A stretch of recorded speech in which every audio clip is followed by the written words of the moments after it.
Un día, estando en una clase de Derecho Penal, cuando estábamos haciendo un ejercicio muy práctico mi profesor de Derecho Penal se me acerca y me dice: hey, tú tienes materia para el Derecho Penal y veo que eres ambicioso, te gusta muchísimo el dinero.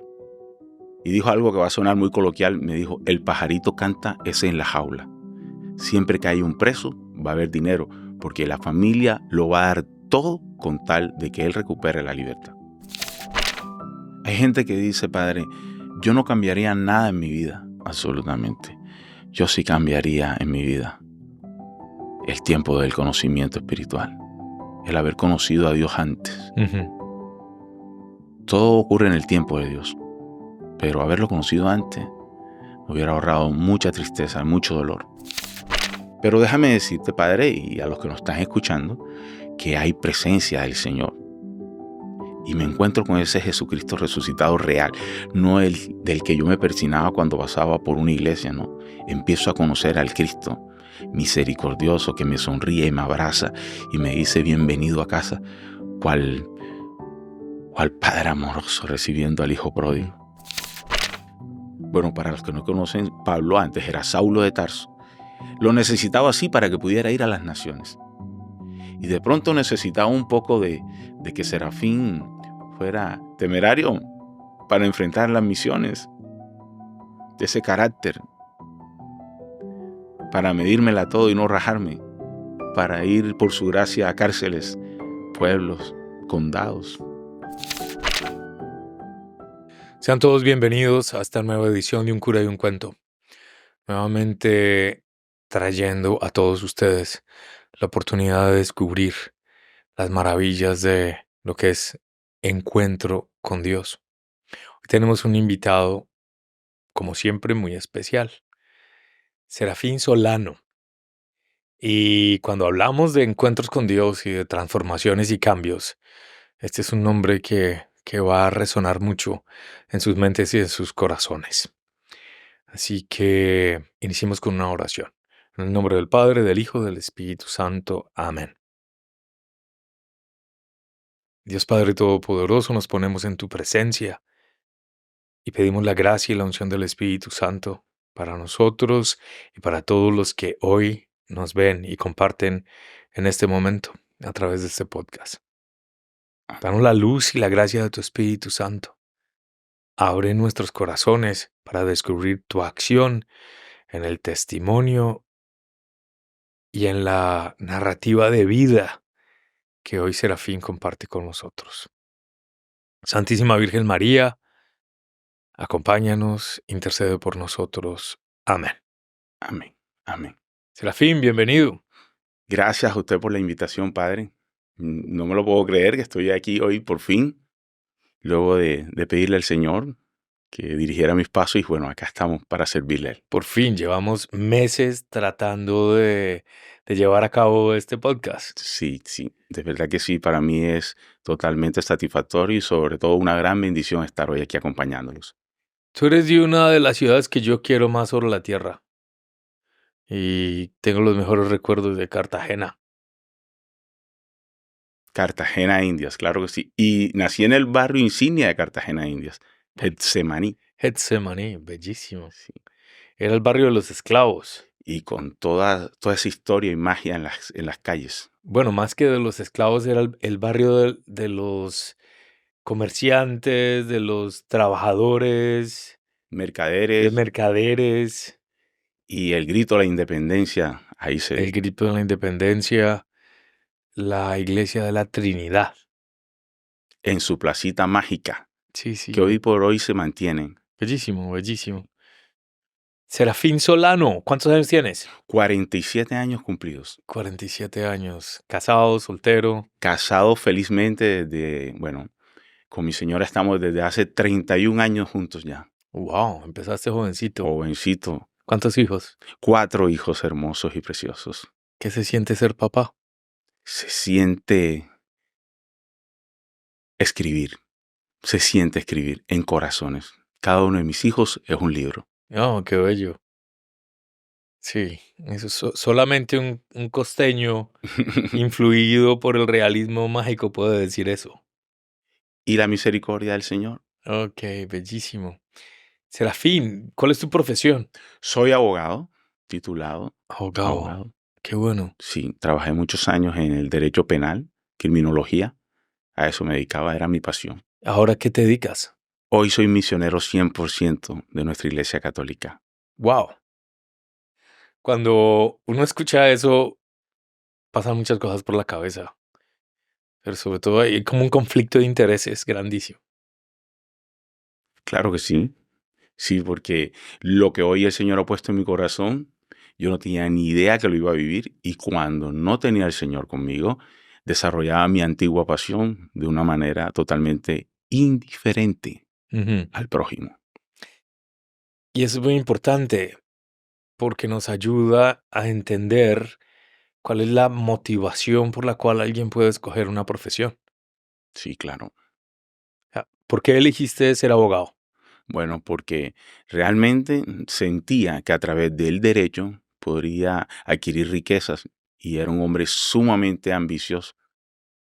O sea, tu deseo, Era adquirir mucho dinero. no tanto servir a los demás o defender al pobre o aplicar justicia, Lo siento, pero no era mi caso, para nada. era pura Ambición ambición de pura y dinero. desmedida. Am, Hablar de eso así como tan desgarradoramente es Crudo. impresionante. ¿Qué implicaciones tuvo esa motivación en tu vida profesional? Descuidar a mi familia. Descuidar a mi familia porque me dediqué 100% en cuerpo y alma al derecho. Ojo, no está mal dedicarte a tu profesión, pero lo que está mal es inmiscuirte de tal manera que hagas parte, te conviertas en tu trabajo. Y en mi casa, las finanzas iban ascendiendo, pero el amor familiar, la compañía de mis hijos, todo esto iba en decadencia. ¿Eras adicto al trabajo o adicto al dinero? Ambos, Ujú. adicto al trabajo y adicto al dinero, porque realmente a mí me gustaba en ese tiempo complacer de sobremanera a mis clientes y esto abarcaba un servicio completo, 24/7, 24 horas al día. ¿En qué consistía esa dedicación a tus clientes? ¡Wow! Bueno, ha pasado algún tiempo, ya casi 9 años, pero cuando trabajaba para ellos, yo podía perfectamente ir a la prisión a visitarlos, estar en sus casas cuidando también de su familia, preocupado porque nada faltara allá, seguir adelante con algunos de sus actividades, sus contactos, reuniones, y así que yo llegaba a casa supremamente agotado, y claro, había un niño esperándome para jugar, al cual le faltaba todo, el tiempo sobre todo. Ujú. Había una niña que quería que el papá fuera el hombre de su vida, y ahí no estaba papá. Y sobre todo una mujer en soledad, viendo contar los minutos o las horas sin la compañía de ese esposo que eligió para su vida. Hoy en día las exigencias económicas o a veces la ambición desmedida obligan a veces a padres o madres a abandonar a su familia, dejar a sus hijos, hijas en manos de otros, verlos muy poco tiempo, no compartir con ellos, no educarlos prácticamente. Y todo es un sacrificio de la vida familiar en pos del beneficio material. Sí, así lo es, pero fíjate, padre, que habían amigos, verdaderos amigos, que cuando me veían de lleno en eso me decían, saca tiempo, saca un espacio, 1 hora siquiera al día. Y para mí no lo había. Yo creía que con lo material era suficiente. Ujú. Mi hija mayor quería viajar, ahí había un viaje. Mi hija mayor quería un juguete nuevo, ahí estaba su juguete. Y mi niño también. Y creía que lo material era suficiente. Ujú. ¿Algún reclamo de tus hijos? ¿Te hacían algún reclamo, algo que te hubiese tocado el corazón en ese momento? ¿O eras indiferente? Un día Valeria, mi hija mayor, me dijo, papá, ¿qué es más importante? ¿Un hombre en prisión o tu hija y su quinceañero? Wow. Porque había dejado totalmente sola a la mamá organizando sus 15 años. Que, bueno, en los Estados Unidos son los 16 años, pero en Colombia, vamos, los 15 años son significativos. En Y yo no casi sé. toda Latinoamérica Ah, bueno, es claro. una cosa importantísima. Importantísima en la vida de una niña. Mm, El derecho tiene muchas diversificaciones, muchas ramas. ¿Por qué particularmente el derecho penal y la criminología? Es algo que parece como sórdido, película de serie de Hollywood, algo así. Claro, claro. Bueno, un día, estando en una clase de derecho penal, cuando estábamos haciendo un ejercicio muy práctico él, mi profesor de derecho penal se me acerca y me dice, hey, tú tienes materia para el derecho penal y veo que eres ambicioso, te gusta muchísimo el dinero. Y dijo algo que va a sonar muy coloquial, me dijo, el pajarito canta ese en la jaula. Siempre que hay un preso, va a haber dinero, porque la familia lo va a dar todo con tal de que él recupere la libertad. Y me quedó sonando. Y dije, wow, es cierto, eso tiene que ser cierto y voy con todas. No, es como uno de esos trucos del oficio. Es como, bueno, hay que buscar dónde está el negocio y en esta parte de esta profesión el negocio está en esa dinámica, que Exacto. detrás de eso hay un sufrimiento tremendo. Claro, brutal. Mira, que como defensor de estos hombres había un sufrimiento en casa, una Ajá. soledad, un precio que estaba pagando. Y las personas, porque muchos eran culpables, las personas a las que ellos les estaban o les hicieron daño, reclamaban también de que, ¿por qué hay un defensor para ellos? ¿Por qué Ujú. hay un defensor para ellos?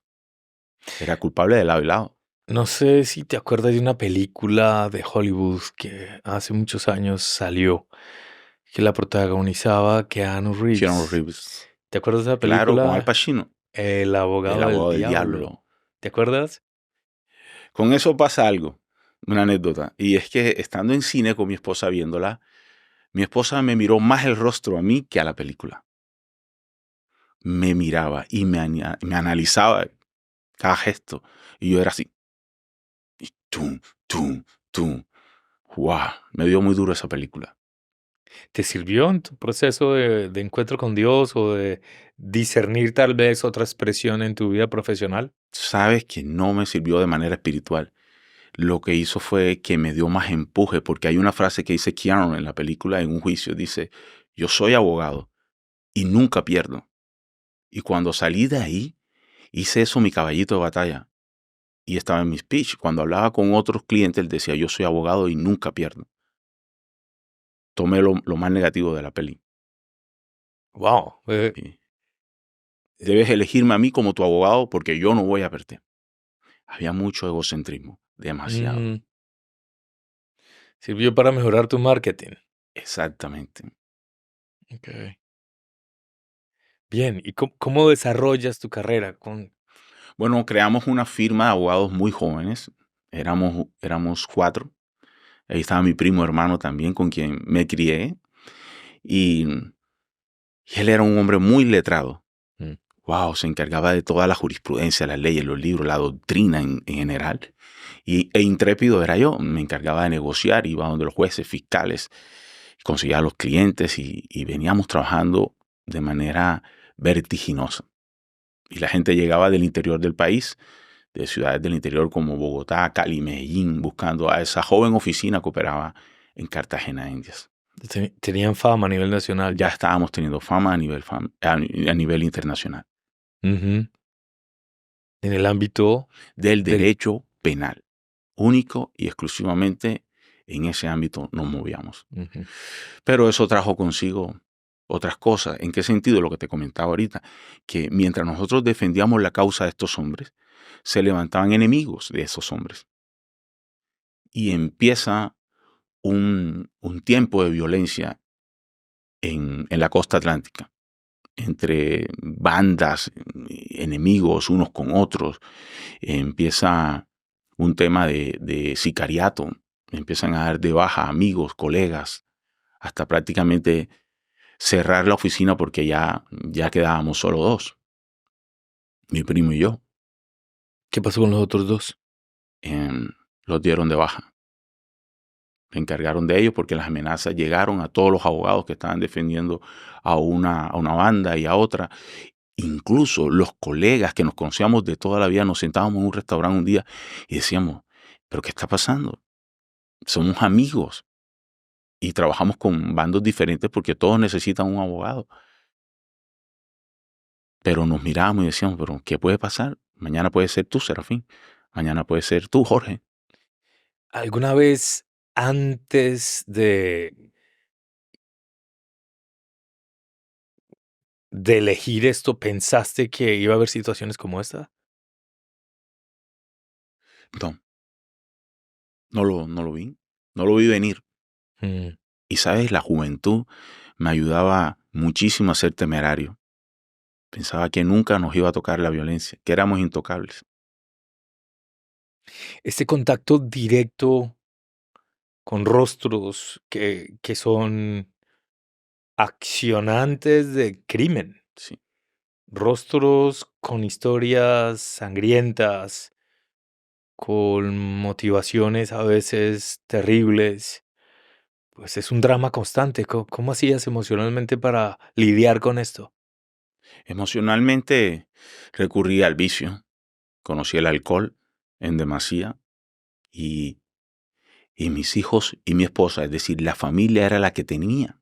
Cada vez que yo salía de casa, mi esposa me veía salir armado y me decía, pues te encomiendo a Dios, no puedo hacer más nada, tú eres testarudo, quieres seguir esa senda y tarde o temprano te va a tocar. Pero ellos sufrían porque ellos sí estaban llenos de miedo y de temor. Mira, había un trauma a tal exceso que a veces íbamos en el coche, íbamos en el carro por la calle y dos motos se acercaban y mi esposa se bajaba del carro corriendo. O estábamos haciendo compras y mi hijo Cristian me decía, papá, apúrate que pueden llegar los sicarios. Wow, una tensión constante. Tensión constante, constante. Porque las amenazas ya estaban. Y entre los abogados decíamos, pero todo el mundo tiene derecho a una defensa. Nosotros no estamos haciendo nada. Nosotros no somos parte de ellos ni de ellos. Pero ellos no entienden esas razones. Ujú. Y más si están en esa oscuridad.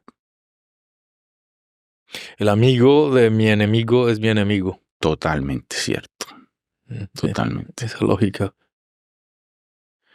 lógica que engendra tanta violencia. Bueno, y momentos difíciles en esta expresión. ¿Cuánto duró este tiempo de... Este tiempo así de incertidumbre, de temor, de guerra, por así decirlo, duró un poco más de 2 años, Mm. constante. Y cuando me preguntas un momento difícil o, o más fuerte, definitivamente es la muerte de mi primo hermano, que para mí era como un hermano. Yo venía en un taxi y me llaman y me dicen, Serafín, acaban de matar a tu primo. Él era socio tuyo, Era mi socio, mi amigo, sí. profesor, mi amigo y mi hermanito del alma. Peleábamos full porque éramos diferentes. Mm. Era un buen joven. Me llaman, me dicen esto y yo me bajo del taxi y me siento en un andén en la calle. Me dejo caer, desplomado totalmente. Las únicas fuerzas que me dieron fue para llamar a mi suegra, que era una figura, o es una figura materna muy importante en mi vida. Llamo a mi suegra y le digo, "Oh, me pasó esto". Y ella me dice, sí, lo sabemos, ¿dónde estás? Y llega ella con mi suegro y me recogen en ese lugar donde me encontraba en soledad. Me levantan del piso literal, me suben al carro y no me lo puedo creer. Cuando pones sobre la balanza todas las ganancias económicas que habían logrado y este poder que se expresaba en el desarrollo profesional y lo confrontas con estas muertes y esto, ¿qué piensas? Que nada valió la pena. Hay gente que dice, padre, yo no cambiaría nada en mi vida, absolutamente. Yo sí cambiaría en mi vida el tiempo del conocimiento espiritual, el haber conocido a Dios antes. Ujú. Todo ocurre en el tiempo de Dios, pero haberlo conocido antes hubiera ahorrado mucha tristeza, mucho dolor. ¿Tu familia era practicante? ¿Tenía alguna fe? Sí, católicos, todos éramos católicos, pero católicos como decimos, católicos light. de ir solamente el domingo eventualmente a la iglesia. Ellos sobre todo, yo no tanto, como te digo, 24/7 al servicio de mi profesión. Ujú. Pero había mucha fe y yo veía a mi mujer hacer el Santo Rosario con mi hija mayor, pero yo seguía de largo y confiaba era en mis propias fuerzas, en mis propias sabiduría. No encomendaba mi día al Señor para que Él me protegiera y me cuidara o enviara ángeles y arcángeles, sino en mis propias fuerzas. Sí. La juventud, la inteligencia, el conocimiento, pues parece que lo engrandecen a uno. Cuando mencionabas al principio de la conversación de algo como de película cinematográfico, yo creía estar viviendo mi propia película. Había mucho ego, padre, demasiado. Y era como una droga. Vivir cada día con estas cosas que podían suceder era lo máximo para mí. ¿Cómo percibías a las personas que te rodeaban? ¿Cómo percibías la humanidad de tus clientes? Y en sí la comunidad, las Ujú, personas a mi sí. alrededor, bueno, para ellos yo era un gran amigo, pero para los amigos, las personas de bien alrededor de mi comunidad, yo era una persona peligrosa. Yo me encontraba a veces con un vecino en un banco y yo le decía, hola, ¿cómo estás? Y me saludaba, hola, ¿qué más, Serafín? ¿Cómo vas? Estoy haciendo solo una consignación, ¿ok? Es solo una consignación. Y yo decía, ¿qué pasa? O a veces en una reunión social, un amigo decía, sí, a fulano le está yendo súper bien, está ganando bien, está haciendo empresa. Y esa persona estaba ahí y decía, no, pero no tanto, no tanto, las cosas no están yendo tan bien. Y entendía que era temor, porque decían, Serafín es abogado de personas que están en medio del crimen y en un momento dado esto puede repercutir negativamente para mí. Puede ser un vínculo, una Si algo, información, entonces un mejor no. gancho. Y de lejos con Serafín, y a Serafín nadie lo invitaba a fiestas, nadie quería compartir conmigo, y empecé a quedarme solo. Para ti la gente eran números, cifras, Sí, escalones por los cuales subir. los cosité a todos, Oh, inescrupuloso al 100%. Todo para mí era cifras. Tú me representas esto, tú me representas esto otro. tu corazón se fue deshumanizando. Se hizo de piedra. No sentía empatía por las personas a mi alrededor. Casi nunca llamaba a mi mamá, a la familia. Que paradójicamente esta es una de las características que tienen los grandes criminales. Las mentes de los grandes criminales muestran una falta de empatía o de contacto sentimental o emocional con las otras personas. ¿A ti te fue pasando eso? Sí, totalmente, totalmente. Y había un punto en el que volví a ser humano. Y era cuando me encontraba con mi papá. Mi papá me visitaba cada domingo con un periódico en sus manos. Llegaba y se sentaba en el balcón de mi casa. Y ahí me esperaba para darme consejos, para decirme que yo podía cambiar, que no perdiera a mi familia, que valorara lo que Dios me había dado. Y habían tertulias con papá cada domingo. Él cruzaba la ciudad porque yo vivo al norte de la ciudad y él vivía en la zona suroriental. Y él cruzaba la ciudad en transporte público, como fuera. Y ahí estaba papá para mí, hablando conmigo, dándome consejos y escuchando su historia. La misma historia me la podía contar mi papá 20 veces que yo la escuchaba. Ahí me sentí humano Ese era tu pueblo a tierra. y por la tierra. Sí, siempre la paternidad cuando se recibe y se acepta bien es un regalo infinito. Sí, así es. Así es.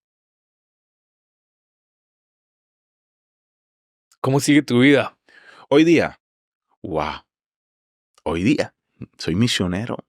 Y me encanta la misión y comprometido totalmente así. ¿Qué fue lo que pasó? Porque eso es un proceso de estos, un cambio tan fuerte, digámoslo,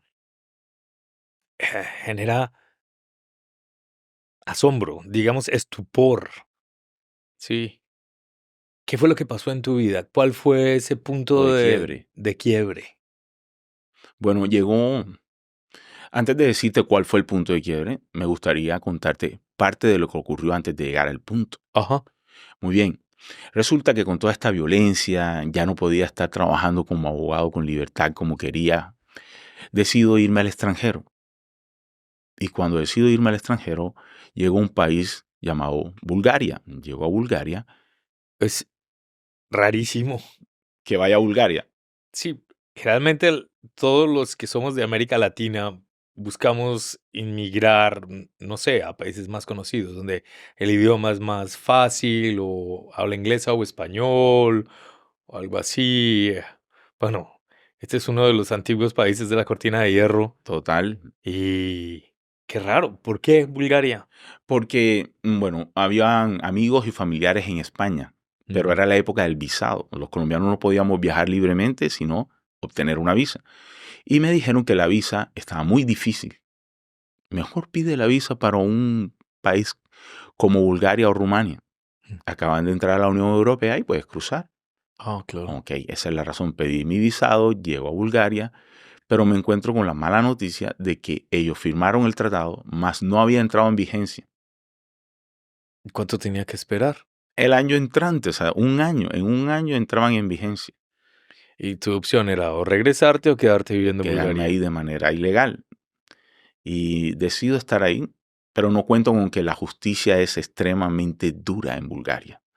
Con todo ese pasado de Claro, represión, tiene una una máquina de las pequeñas, policía tremenda. las pequeñas tienditas Sí. de Sofía, Bulgaria, la capital, estaban resguardadas por hombres con armamentos gigantescos. O sea, era una cosa loca. Todo es muy, muy fuerte. Y empiezo a hablar o a andar con unos amigos allá que me dicen, oh, pero tú te puedes hacer pasar por español. ¿De qué año estamos hablando? Estamos hablando 2008, Ujú. 2007, 2008. Tú te puedes hacer pasar por español. Y es cuando asumo la identidad de un español. Mm, Me dan una credencial, un DNI, como si yo fuera un ciudadano nacido en Valencia, España. Wow. Y ando con esta credencial por todos lados, no pasa nada, hasta que un día intento cruzar en avión hacia Madrid y el oficial se da cuenta de que efectivamente esta credencial es falsa. Y me dice, no vas a cruzar, sino que te vas preso en mi nación. Y ahí es cuando, ¡pum!, se me viene el mundo Te fuiste encima. preso En Bulgaria. en Bulgaria. Wow. Wow, era necesario contarte esto antes de llegar al punto de quiebre. Pero esto es una pesadilla, esto Eso es una película de terror. fue horrible porque lo primero que ellos hacen es que te destruyen en alma, no en cuerpo, sino en alma, o sea, tu espíritu lo empiezan a apagar. Bueno, llego a una celda y me dicen, mañana inicia tu juicio. Y llego a ese juicio y hay fiscal, juez, todo lo que hay en un juicio. Pero en este caso tenía una traductora cubana. El delito era Era estancia ilegal y uso de documento falso. falsificación de documentos. Sí. Mi traductora cubana me dice, es sencillo, no te preocupes porque ellos ahora te van a deportar. Esto no tiene más pena sino que te van a deportar. Pero el juicio se torna difícil y mi abogada de oficio empieza a llorar. Y es cuando ellos dicen que tengo que quedarme en un centro de reclusión un tiempo para ellos probar que efectivamente yo lo que quería era buscarme una mejor vida y no que había ido a ese país a cometer un delito mayor. Este tiempo mínimo debían ser 7 meses. Un giro inesperado, Sí, como la y, novela de Kafka. y no me lo podía creer. No me lo podía creer. Yo decía, esto es una pesadilla. Pero la pesadilla recién iniciaba. Porque me dicen que tengo que estar en Miltrop. Miltrop es la cárcel central de Sofía, Bulgaria. Ujú. Es la peor cárcel que existe. Como abogado penalista visité muchas cárceles en mi vida profesional y nunca esperé toparme con algo como esto. De entrada, cuando llegas, es una mole de 4 pisos y cuando vas subiendo las escalas, ves mallas circenses, mallas como las de los trapecistas. Y le pregunto al guardia que esas mallas que son y me dice, lo vas a descubrir. Resulta que eran mallas antisuicidio. entre piso y piso. Sigue ese caminar, nos vamos adentrando y cuando entro a la celda me doy cuenta que los hombres están blancos como la nieve. Y es porque ahí no había sol. Tú tenías que estar 24/7 en esa celda pequeña, con 7 u 8 hombres más. No había baño, sino una letrina pegada a la pared donde tenías que hacer tus necesidades frente a los demás. Alimentos, sopa en la mañana, sopa al mediodía y sopa en la tarde. Necesitan que tus desechos sean lo menos sólidos posible. Empiezan los ataques de claustrofobia porque salíamos menos de una hora al patio. Y no era un patio en libertad, era un túnel donde veías el cielo, pero rejas arriba. Y vas adentrándote hasta que llegas a un patiecito más grande con rejas arriba. Volver ahí era desgarrador. Y más que no sabía qué estaba pasando con mi familia en Colombia. Se quedaron esperando mi llamada. Estás incomunicado. Incomunicado. ¿Cuánto tiempo pasaste en esta situación? Poco más de 7 meses, pone. No había papel higiénico, padre. No había pasta dental. No había elementos de aseo, nada. Y cada tanto yo me vestía esperando mi visita y nadie llegaba a visitarme. Veía que uno que otro se levantaba. Hombres con sonrisas quimeras. Miradas perdidas. Ataques en medio de la madrugada. Y claro, era carne fresca. Me tiraban al piso, los golpes eran incesantes, las golpizas.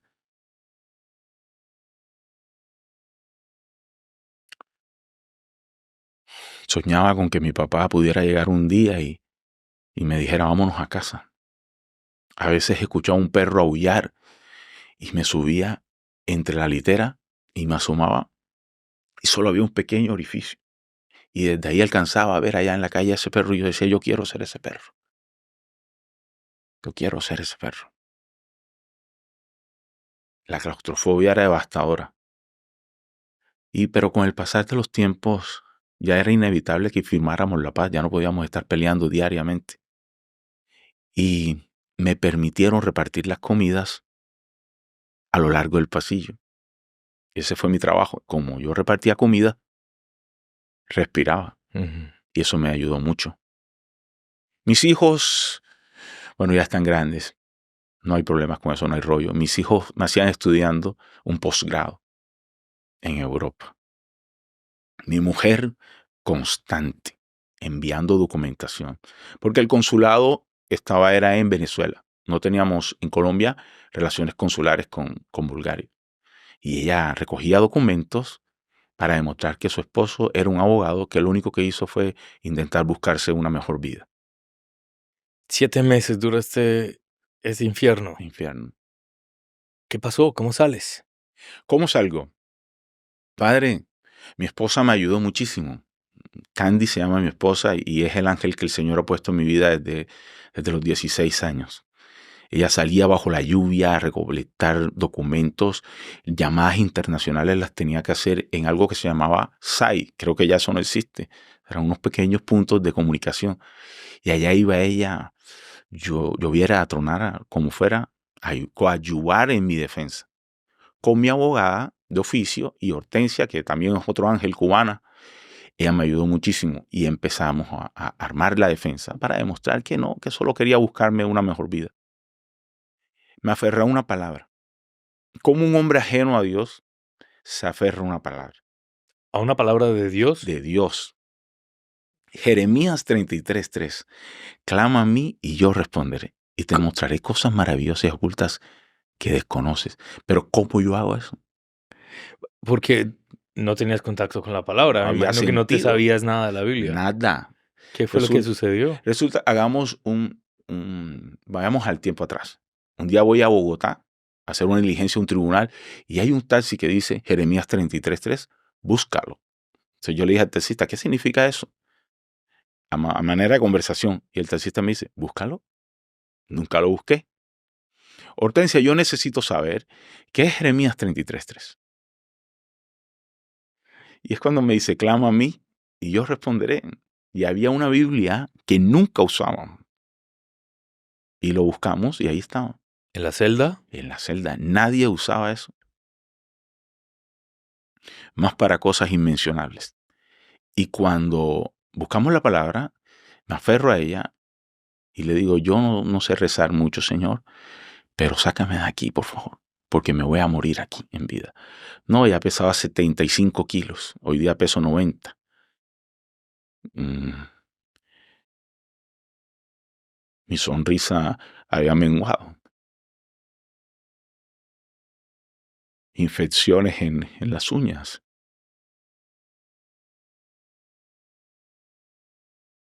La salud mental. Cuando soñaba no quería despertarme jamás. Y parte de los momentos en los que yo peleaba era cuando me despertaba de un sueño. Porque soñar era viajar en el tiempo. Escapar. Escapar es la palabra. ¿Cómo puedes escapar?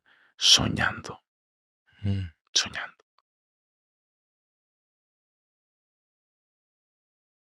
Me parece paradójico que un abogado penalista, por algo tan insignificante, se encuentre en una situación tan difícil. Sí, Digo yo, una experiencia muy purificadora, porque te confronta directamente con la realidad de muchos de tus clientes. claro, porque dejé de verlos como números y ponerme en su lugar. Vi la otra cara de la moneda. El drama de la El drama, la familia. familia, la soledad, todo esto, el esperar la visita del abogado. Y me recordaba que a veces yo le daba más tiempo a otras cosas y decía, que espere, yo voy mejor el sábado. Wow. Y yo esperando la visita de mi abogado. Y muchas veces dije, no, que se espere. Voy la otra semana. Igual no hay noticias que darle. ¿Cómo un gesto tan pequeño puede implicar tanto en la humanidad? Total, total. Y bueno, un día Hortensia me dice, Serafín, traje buenas noticias. Y yo le dije, trajiste elementos de aseo, trajiste comida. Y me dice, no, hay libertad. Te vas a casa. Te vas a casa. Y llegamos y suscribimos un acta donde me comprometía a no volver más a Bulgaria hasta el año 2018. Obviamente no he regresado por allá. Mm. Y todo quedó como si nada. Yo no tengo ningún tipo de antecedentes penales. ¿Por qué? Porque ellos entendieron, se comprobó que yo lo que quería era emigrar y lo que hacen arreglo seguido es decirme, paga tu tiquete de vuelta a Colombia. Nosotros no lo pagamos y de esa manera, como si aquí no hubiera ocurrido nada. Yo estaba sin dinero y vuelve Candy, mi esposa, a ayudarme y me trae a Colombia. Mueve cielo y tierra y me lleva de vuelta a Colombia a reunirme con mi familia. ¿Qué sentías en ese vuelo? En ese vuelo sentía que había vuelto a nacer. Aprovechaba cada bocanada de aire, de oxígeno. Cuando caminaba, lo primero que hice fue pedirle llama a la playa, a esa playa de Cartagenera que despreciaba y le veía como un mueble más de una sala, a caminar descalzo sobre la arena y a decir, wow, Señor, eres grande. ¿Cuál de las playas? ¿Manzanillo? No, en Castillo Grande, ahí en Castillo Grande estaba. Y era espléndido. Y los niños en casa los abrazaba constantemente y ya nunca más los voy a dejar solos. Y empecé a respirar, mamá, te amo, llamaba a mi mamá constantemente también. Empiezo a luchar por mantenerme siendo un mejor hombre. Amor a ti, a la familia, a la vida. Reconocer la riqueza de los lazos familiares. Dios, ¿cómo entra ahí? Ahí es. Ahora llegamos al punto al cual hicimos esta introducción de Bulgaria. No vivía en comunidad, no me congregaba y fui presa fácil del enemigo. Quería nuevamente incrementar mis arcas Ujú. y Más dinero. más dinero, porque mi esposa trabajaba Mi esposa siempre ha sido una mujer trabajadora. Y ella trabajaba y yo la llevaba en el coche a su trabajo y me devolvía y yo decía, ¿y ahora yo qué? Porque muchas puertas se me cerraron, la gente no me daba trabajo, tenía mala fama. Este hombre estuvo mucho tiempo en la oscuridad. Y un día alguien me dice, pero ven acá, si tú conoces muchas mujeres, tú conoces mucha gente del mundo, más bien organiza una fiesta, distráenos. O sea, me paso a convertirme en el bufón de la oscuridad. Empiezo, sí, invitaba amigas a las fiestas de hombres inmersos en la oscuridad y hacíamos grandes fiestas, grandes bacanales y empiezo a vivir esta vida tan mundana. ¿Esto era negocio o No, solo no, placer? placer. Pero ellos me daban grandes propinas y era invitado a la fiesta. Entonces, con ese dinero, con esas propinas, mi esposa en casa creía que yo estaba en negocios como un abogado. No era un trabajo de proxeneta como tal, no, porque yo la tenía clara. Como soy abogado penalista, sabía que era delinquir. Entonces éramos Era como el que facilitaba las el cosas. facilitador, como que presentaba aquí y Sí, allá, algo con unos guantes bien puestos. bien puestos. Pero bueno, buen entendedor. Y eran unos bacanales gigantescos, en casas coloniales, en islas, en yates, y buenas propinas, mucho, mucho, y mucha amistad, entre comillas, de parte de estos hombres inmersos en la oscuridad. La gente Serafín Solano es sinónimo de juerga, fiesta, actividades lúdicas para adultos. Ese es Serafín Solano. Ah, no, sí, ese es un mujeriego empedernido. Siempre está rodeado por ahí de eso. Un día, eh, mi esposa descubre todo, sabe quién soy yo, se me caen las máscaras y empieza una batalla campal en casa, en mi familia. Mi hija mayor decepcionada de su papá, porque era un hombre violento, maltratador. Cuando mi esposa me reclamaba, iniciaba una batalla. Muchas veces maltraté a mi mujer, verbal y físicamente.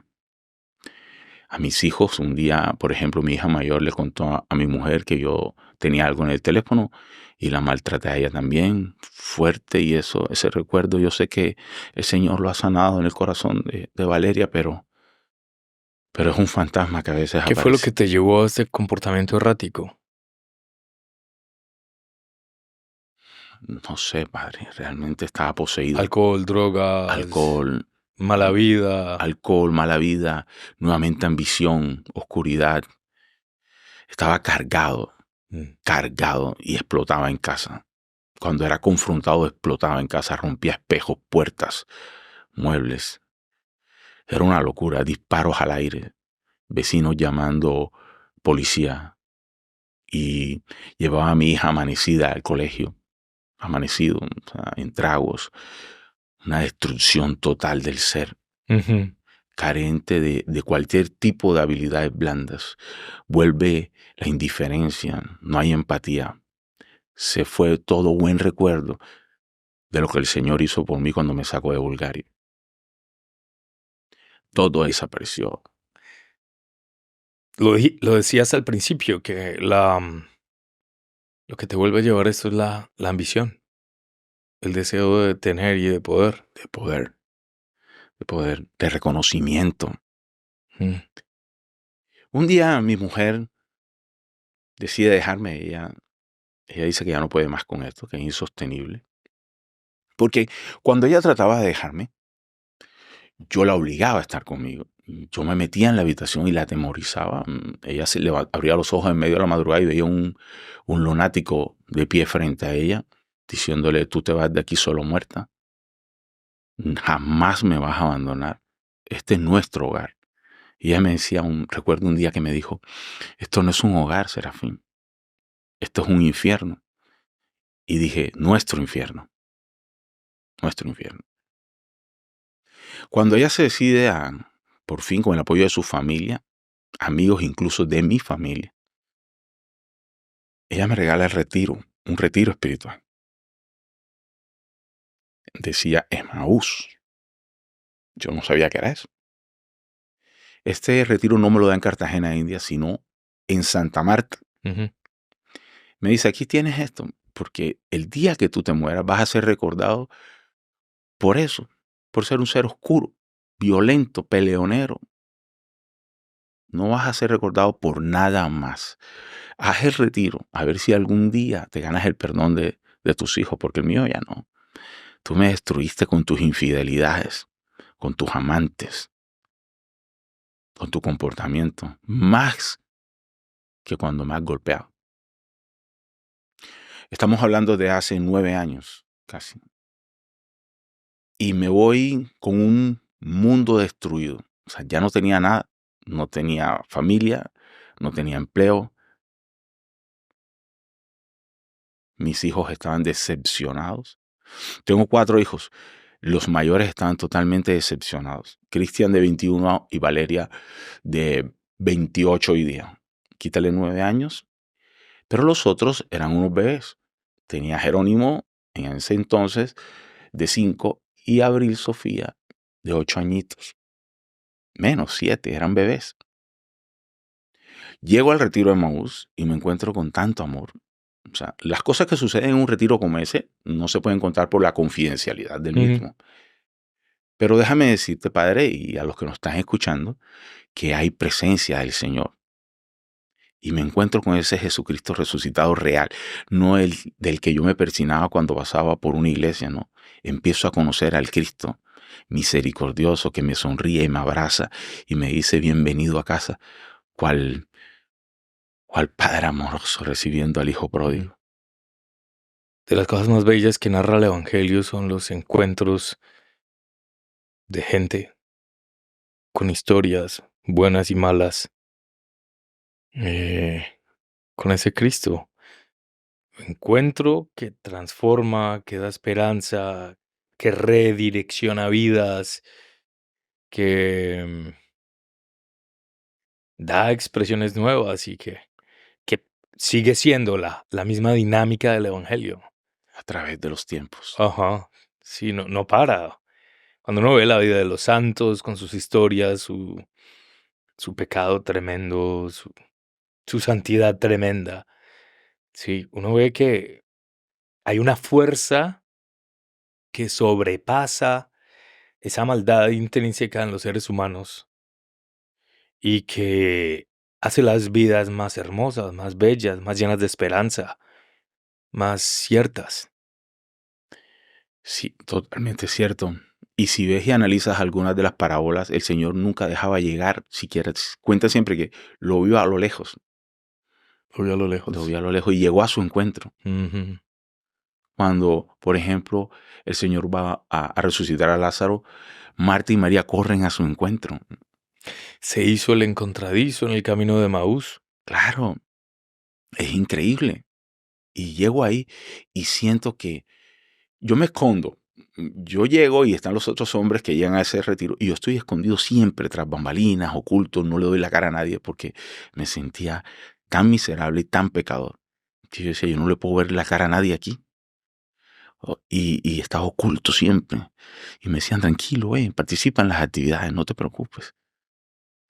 Y es en un momento en el Santísimo cuando siento realmente al Señor en mi corazón, en que todo puede ser diferente, en que siempre estuve presto a su plan, mas yo le di la espalda.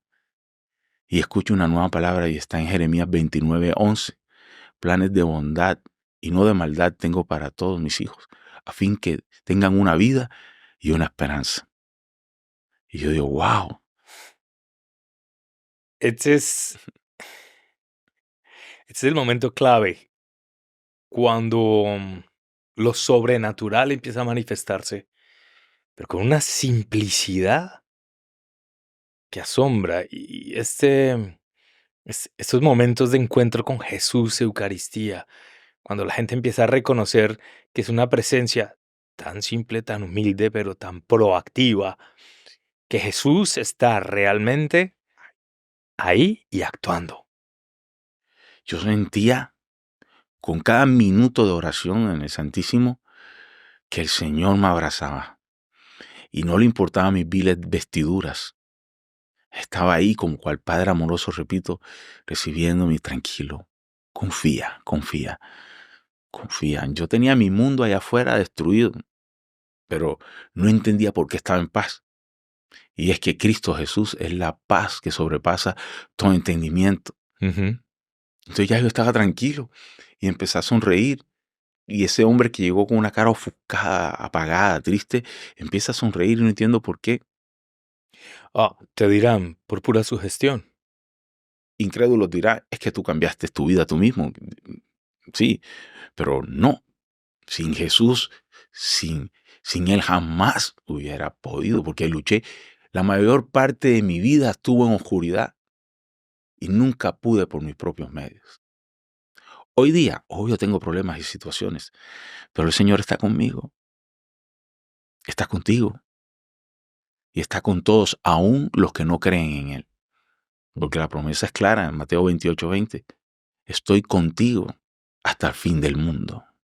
Estoy con ustedes hasta el fin del mundo. Sí, es clara. Es una promesa que se cumple. Se cumple día a día. Ah, ¿De qué manera misteriosa esta fuerza del amor de Dios empieza a ganar tu corazón, tu voluntad, tu expresión, tu vida?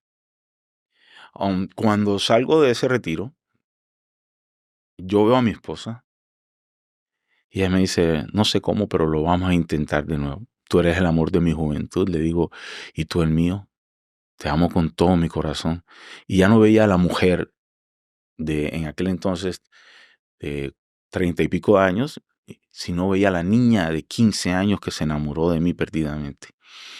Y dije, jamás en la vida yo voy a volver a levantar la mano más que para acariciarte. Le obsequio el retiro de monja a ella, porque ya mi corazón está inundado de toda esa espiritualidad increíble de nuestro Señor. Y yo quería compartirle al mundo entero que Cristo estaba vivo, que había resucitado y que la tumba estaba vacía. Y cuando le digo a mi esposa, tienes que hacer esto es maravilloso, ella me decía, es que no sé si voy a creer en ti, yo sé que vas a volver a caer. Y yo, no, amor, nos vamos a luchar juntos, pero no podemos ir en un barco desnivelado, tenemos que nivelarnos, ve y haz un retiro también. Tú me lo regalaste confiando por fe en que Dios podía cambiarnos. Ahora hazlo. Ella lo hace y al salir, yo le tengo una hermosa sorpresa, una sortija, porque estábamos casados por lo civil. Y le digo, hoy te pido matrimonio católico para que caminemos 3 y no 2. E hicimos una fiesta hermosa, no por lo que costara, sino por el significado espiritual y de redención. Ujú. Los pajecitos eran mis hijos. Y Cristian, mi hijo mayor, cuando me vio enseñando a montar bicicleta a Jerónimo, cosa que no hice con él, me dice, te veo y no lo creo. Te veo y no lo creo. Lo estás haciendo bien, papá. Decía Jesús, hoy ha llegado la salvación a esta casa. Sí, sí. Fíjate que antes de viajar a Dallas, mi hija mayor me envía 2 fotos. Una donde estamos con ella y su hermano Cristian y una donde estoy con mi esposa, Jerónimo y Abril. Y me dice, papá, Dios es bueno. Te dio la oportunidad de volver a hacerlo y de hacerlo bien esta vez. Sí. Sí. Hace 9 años que aconteció esto. ¿Por qué ha durado? ¿Por qué se ha mantenido? Porque quiero y necesito que otros hombres inmersos en la oscuridad sepan que hay un Cristo Redentor y que donde abundó el pecado, sobreabunda la gracia de Dios. Ujú. Hay una gracia tan grande esperándolos que ellos no se imaginan. No lo imaginan. ¿Cómo describes esa gracia? La describo como un favor, como un faro que te muestra hacia dónde dirigirte cada día desde que pones los pies en el piso. Lo primero que hago en las mañanas es ponerme de rodillas y decirle al Señor, me puede faltar todo, pero que tu gracia me acompañe. Es su favor inmerecido. Ujú. Bueno, y te lanzas a, Bueno, sí. a decirle al A mundo, decirle mundo, pero no sé cómo. O sea, yo decía, bueno, ¿y ahora qué hago? Yo te pedí un ministerio, Señor, quiero ser misionero, pero ¿cómo va a ser esto? No sé. Aparte que como me dediqué tanto tiempo a otras cosas diferentes a mi profesión, lo que no practicas se olvida. Como el inglés en mi caso, que ya como no lo practiqué, ya pasé trabajo en algunos aeropuertos. Pero el Señor iba conmigo. Y entonces yo digo, bueno, ¿y ahora qué hago con mi vida? Yo siento que todo el mundo prospera, todo el mundo trabaja, pero ¿yo ahora qué voy a hacer, Señor? Y es cuando empiezo a hacer testimonio dentro de los retiros Emmaus. Ujú, Luego de cumplir el requisito de congregarme en mi iglesia e ir a unas reuniones de la comunidad, ujú. me eligen para dar mi primer testimonio de lo que Dios hizo en mi vida. Cuento esta historia. eh, Gabriel Esca dijo un día a alguien que la escuchó. Esto parece una cuestión de Gabriel García Márquez a ratos. Y el Señor hace de mi pasado un instrumento. Y con eso logro convencer a hombres. Luego voy a retiros de mujeres. Luego me invitan donde los jóvenes. Luego un ministerio muy bonito que es penitenciaría. Visito cárceles y Ujú. cuando llego ahí es una retroalimentación. Claro, estoy Hay ahí. historia en común. Historia en común. ¿Cómo la gente a tu alrededor, amigos y familiares, empiezan a verificar que esta experiencia es real y no es una mera emoción? Así es. Al principio había muchas bromas pesadas de la gente. Me decía, no, Serafín ahora es pastor, ahora es cura. Vamos a ver cuánto dura eso. Y apostaban por la caída, apostaban por la caída. Pero días sumaron semanas, semanas, meses, meses, años. Actuar y vivir en comunidad, pero sobre todo ser testimonio y no dar testimonio. Yo le pedí al Señor, Señor, ayúdame a ser testimonio. Ujú. Porque contar una historia cualquiera puede, pero ser testimonio es lo más difícil. Y entonces mi familia empieza a ver mi comportamiento. Ya no hay violencia en mí, desisto de las armas, soy el sacerdote de mi hogar, empiezo a impartir normas espirituales en casa, nadie se sienta a la mesa sin camisa, vamos a bendecir los alimentos, vamos a la Eucaristía, Empieza a manifestarse pero un orden. un orden nuevo, algo nuevo totalmente, y los chicos se quedan como que, pero siguen la corriente hasta el punto de que toda mi familia de Emaús ya es creyente. Estamos en la fe católica. Emaús es un instrumento para llevar a la gente a un encuentro personal y vivo con Cristo. Amén. Totalmente de acuerdo. Te salva nuestro Señor.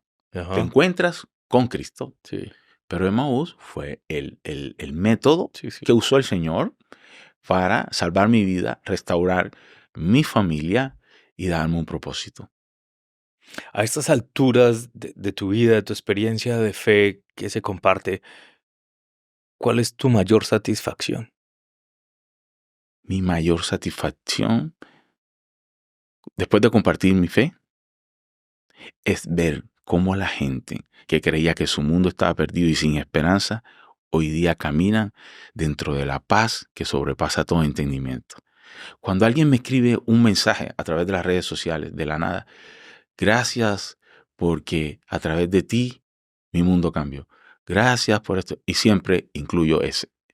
No, gracias al Señor por usar a este misionero, porque nunca podemos perder de vista que somos mensajeros, no el mensaje.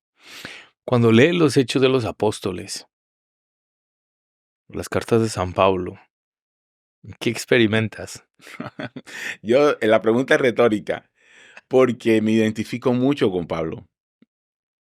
Tuve mi Damasco en Bulgaria. Ujú. Ahí inició mi Damasco.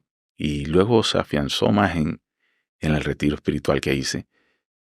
Y me di cuenta que el Señor nos necesita para la misión tal y como somos. Él va moldeándonos. Claro, Él es alfarero. Pero Pablo hablaba 5 idiomas.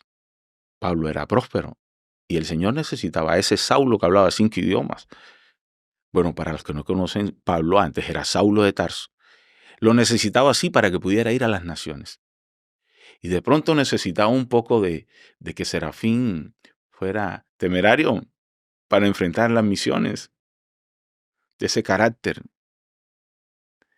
para medírmela todo y no rajarme, para ir por su gracia a cárceles, pueblos, condados. Hay muchas quejas hoy en día sobre la situación terrible por donde va el mundo. Hay gente que es profesionalmente negativa. Hay otra gente que es más ecuánime y es profesionalmente realista, que ven lo bueno y lo malo con objetividad. Hay pocos muy positivos. La experiencia de Dios nos da una tremenda esperanza para reconocer que el poder de Dios sí transforma y cambia. Y la misión siempre es un faro de luz, lo decías al principio, un faro de luz en medio de la oscuridad. A algunos les llegarán chispitas, a otros rayos más fuertes, pero la labor se hace. Mm, ¿Ves este mundo hoy con esperanza o cómo lo ves tú?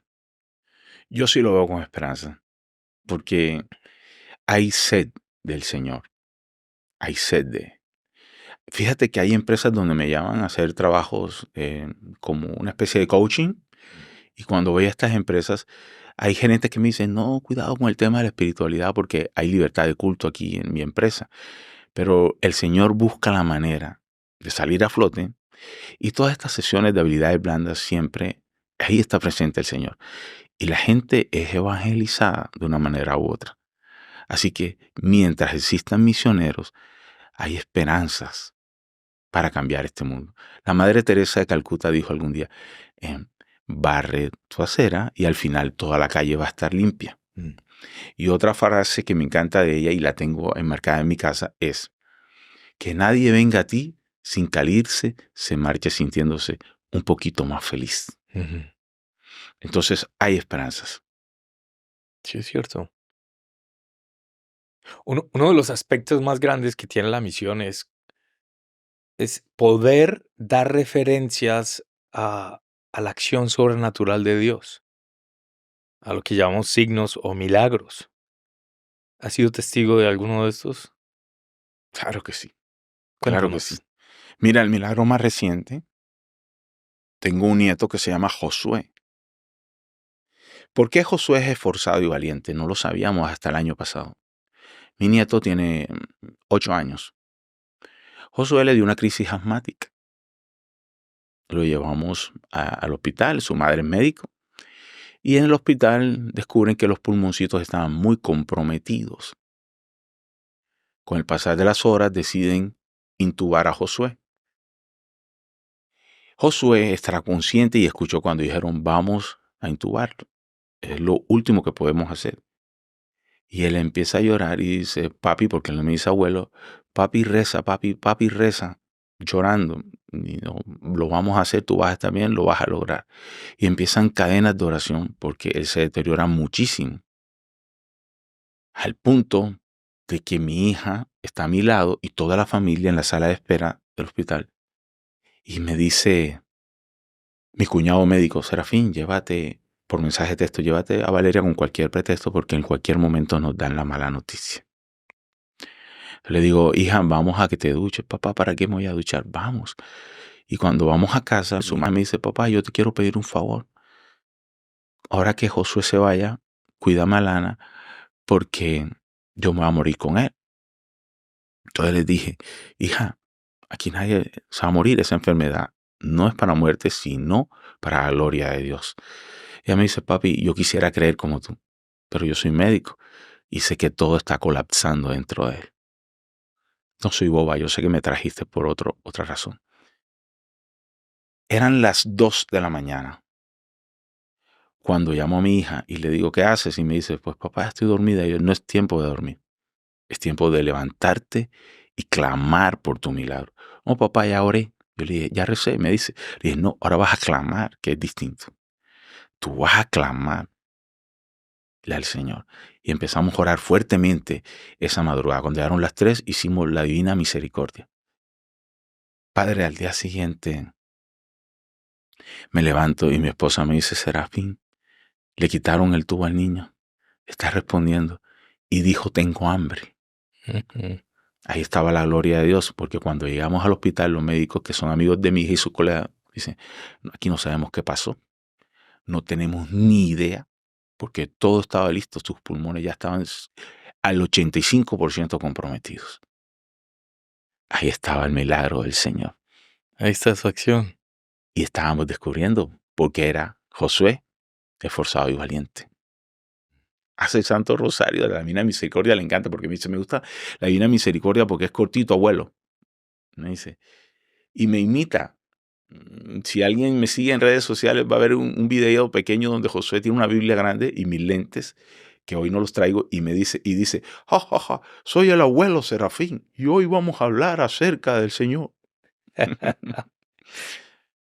Serafín, El Serafín. te veo feliz. ¿La felicidad en tu vida es una constante o de vez en cuando se asoma? No, soy un hombre feliz. Gracias al Señor, soy un hombre feliz.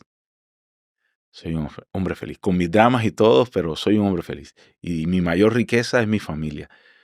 Levantarme en medio de la mañana y sentirlos a todos, wow, es la bendición más grande.